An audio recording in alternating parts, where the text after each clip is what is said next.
Welcome, Ramley. How are my Rams super fans doing? It's been a while, so let's get right into it.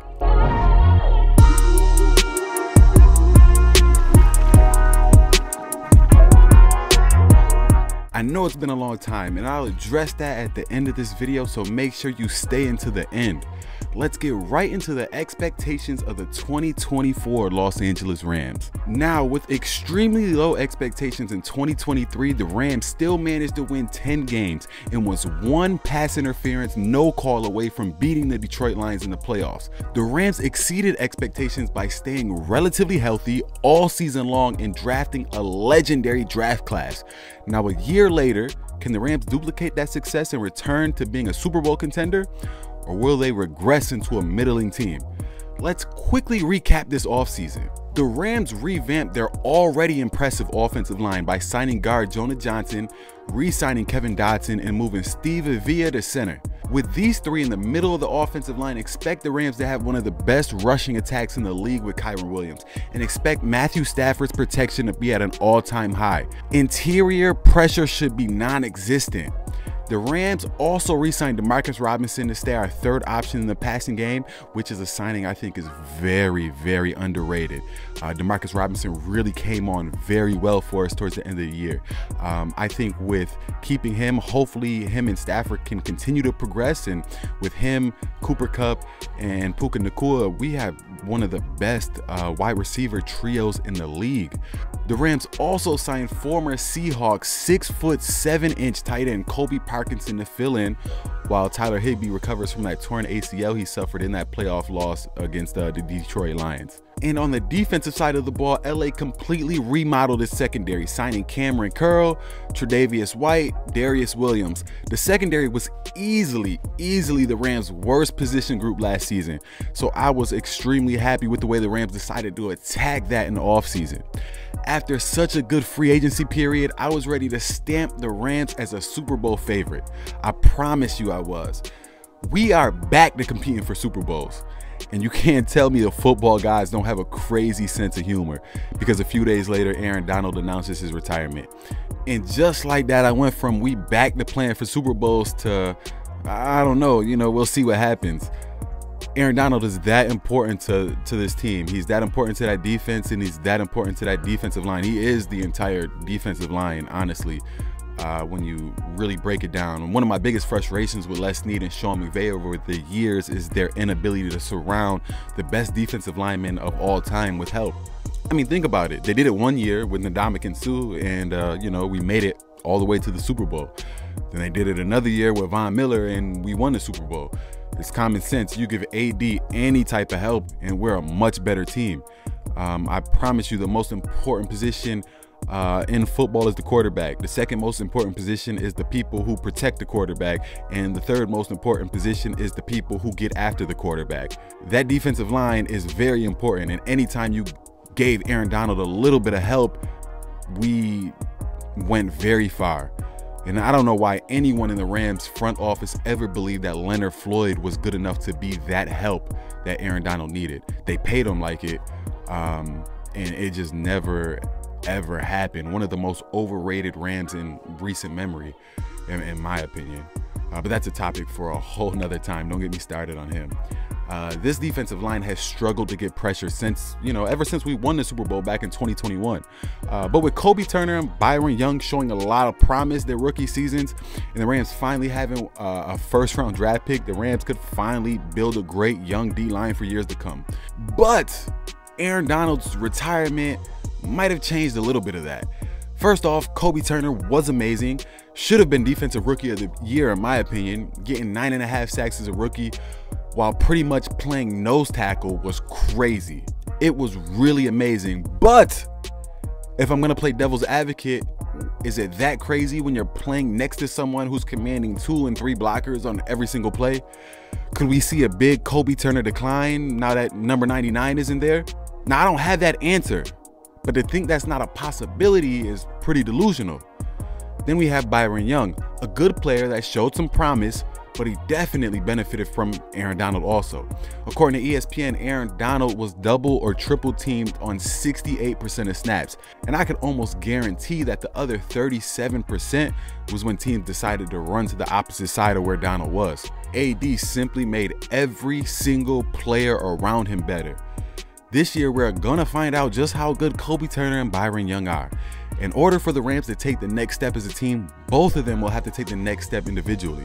And I mean, clearly the Rams front office believes the same thing. They go out and draft 2 starters from Florida State to help lower the blow after losing Aaron Donald. Edge rusher Jared Verse and tackle Wilson Fisk. I mean, Braden Fisk. I keep calling him that.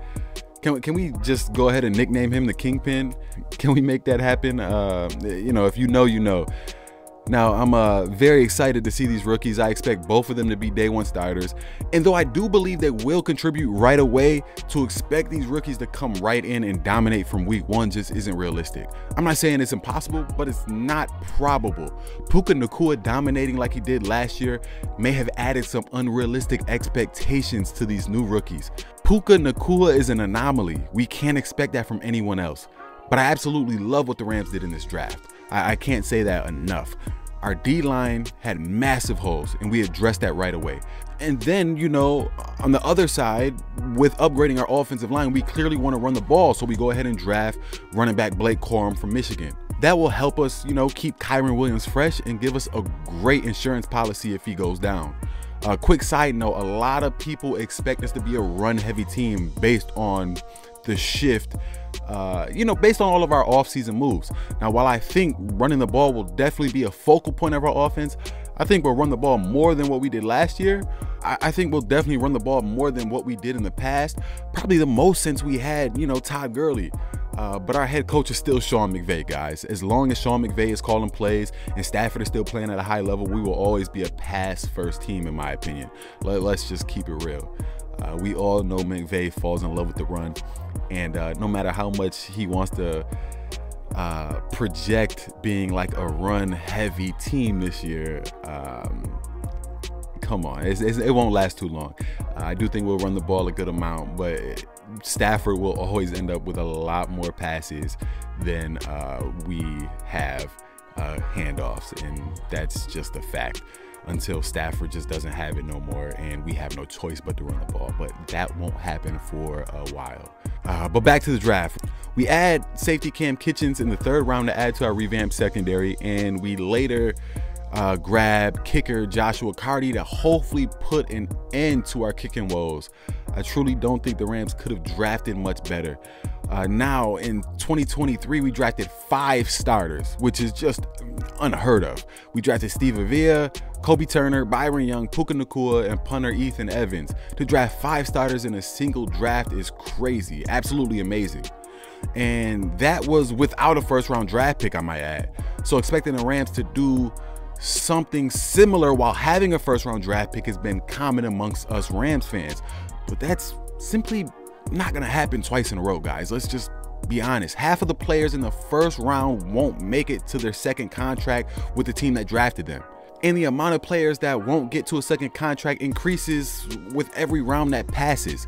This is why the Rams never really value draft picks in the past.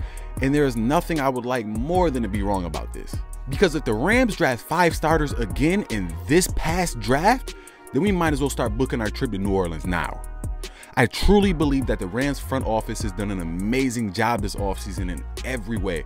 I don't think we could have done much better than what we did. We did great re-signing players and signing new players, and on paper, we had a great draft. If not for the retirement of Aaron Donald, this video would be a lot different. It would be me screaming about how we're gonna win it all. But I'm not waving the white flag. I want to make that perfectly clear. What I'm saying is the Rams Super Bowl odds depend solely on how good this draft class is, in my opinion. How good these young guys on that defensive line can replace the production of Aaron Donald. If Wilson Fisk, Braden Fisk, and Jared Verse dominate from day one, we got a chance. If not, then we will be a team like last year. win 10 games, play in the wild card. I think it's safe to say that we are a franchise that expects to compete for Super Bowls. And in my opinion, that's going to be based on how this rookie class pans out, because so much of that rookie class relies on replacing the production of Aaron Donald, and we need to get pressure. I think our offense is gonna be solidified this year. Without injuries, I can't fathom our offense not being a top 5 offense. And I really think our secondary is gonna be much improved after all the signings, after grabbing Cam Kitchens in the draft. Even if Tre'Davious White doesn't pan out, I think our secondary is gonna be much better than it was last year. And then we just have that defensive line. Our linebacker core is pretty much the same. You know, we don't really value the linebacker position, but now I do think Ernest Jones is gonna just continue to get better. I felt like last year was his best season, and he's gonna continue to get better. So I'm not worried about our linebackers at all. It's just that defensive line. Can that defensive line be good? We don't have to dominate. We don't have to be a top 5 defensive line, but can we get pressure? Is Braden Fisk and Jared Verse as good as we hope they can be? And if they come out with a bang and Kobe Turner continues to get better, he takes that next step, and Byron Young takes that next step, then I believe we will be competing in January. And I know that's a lot to place on the shoulders of these young guys, but if there's anyone that can select the right rookies and properly coach them up, it's Les Snead and Sean McVay. Guys, this was so much fun. I do truly miss talking to you guys every week. Some of y'all have been reaching out to me for years, literally years, about where I've been, and I truly appreciate it. If no one ever reached out to me, I wouldn't be making this video right now. I wouldn't be trying to come back, but some people still want to hear from me, so here I am. I am truly grateful for everybody who used to watch these videos and clicked on this video to see what's up, and I just can't believe that there's actually a few people out there that still care what I have to say about the Los Angeles Rams. I really do appreciate all the love. Nothing's happened in my life. The reason why I haven't uploaded a video in over a year, nothing's happened. I've been fine. It's just, you know, these videos are a lot of work, and, you know, I have a wife, I have kids, I have a lot of responsibilities, you know, working a full-time job. Also, you know, so it just gets hard recording and editing and all of that. I try to bring you guys the best quality videos that I possibly can. So instead of just half-assing it and giving you guys some BS, you know, I decided to step away. But I do miss you guys, so I am going to try my best to continue uploading videos. Let me know what you guys want to hear next. If there's a topic you want me to touch on, if anything, please let me know. Leave it in the comments. Also, I'm not sure when exactly I'm going to be uploading the next video, so please like, comment, but most importantly, subscribe and hit that bell notification button so you get notified every time I do upload another video. I really appreciate it, guys. Thank you, and click right here for more Rams content.